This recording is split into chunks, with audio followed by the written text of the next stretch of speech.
So I worked in Mesa Grill. I was a sous chef at Mesa Grill for a while.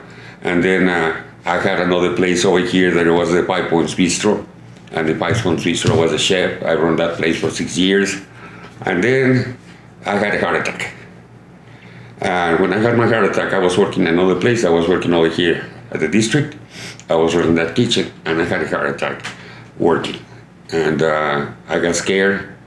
So I told him that I was going to take some time off. I went through medications and therapies and this and that. And then I spent about 2 months like that until the point that the doctor said, okay, I see you that you're very impatient. He said, I'm not impatient. I suffer from anxiety. I have to do something. I'm sitting in my house. It's not working out. I said, well, I'm going to let you work 20 hours. And I went to work. I went back and I came over here and said, I'm ready whenever you want to. So I started working again. I worked for 2 weeks. And in those 2 weeks, it didn't work out anymore. I had that thing inside my head that something might happen and I might get very hurt, or I might hurt somebody. So I should stop. And I stopped.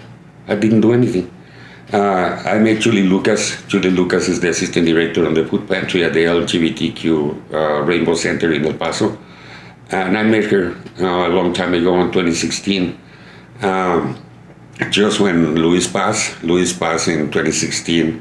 So I was alone, and I reached for them, and I met him. I met her, I met Julie, and I met Brenda, I met China, and I didn't know exactly what I was doing. I was feeling lonesome, so what I did is I got to work hours and hours and hours and hours and hours, and I just go home at night, then in the mornings leave, and that's where I met Julie, that place. And when I decided that it wasn't ready anymore, I said, I'm going to look for them. I'm going to look for the gay center in El Paso. And I reached for them, and I met her in another place. I went to that place, and they were not there anymore. It was funny, knocking on the door, and this lady opened the door and said, can I help you? They said, oops, I guess they're not here anymore.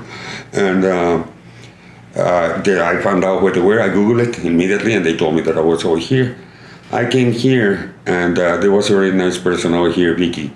And she gave me the application. I went through the class, because they have a class, they teach, how to behave, how to take the people, that it's a non-profit organization, the ways that you have to be. And so that's cool. See, I need some people in the office. It's going to be very nice. It's going to be a lot of fun. I didn't want to be in the office. I'm not an office person. And I saw Julie passing like that. And I walked over here. Hey, Julie, chef, what you doing over here? They say, I'm a volunteer. You want to help me down here at the pantry? Yes. I told her, Vicky wants me in the office.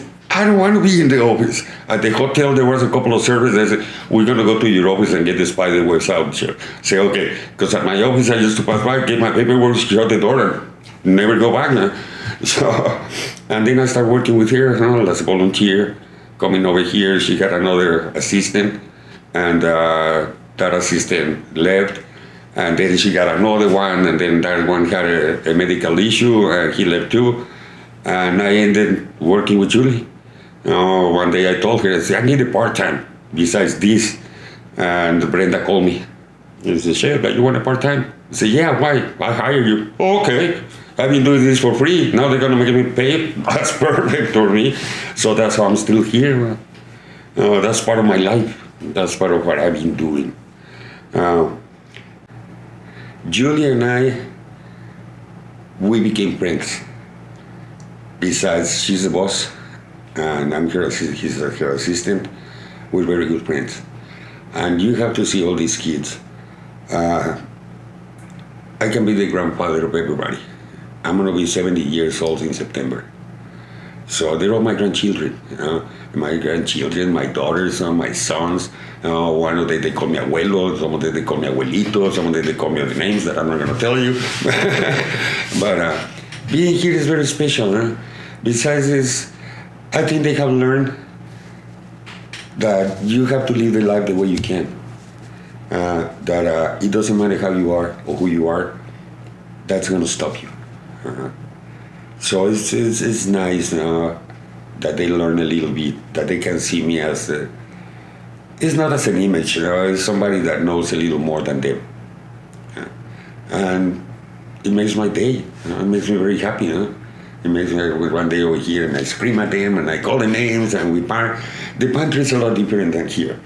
Pantry, we have our own world. Over there, we don't insult anybody, but we curse all day long. Where everybody's joking, you pick on him, they pick on him, they pick on you, you pick on them. I pick on my boss all day long. I say ugly things about her and she's sitting over there. I can't hear. Yes, I know you can hear me. That's what I'm saying.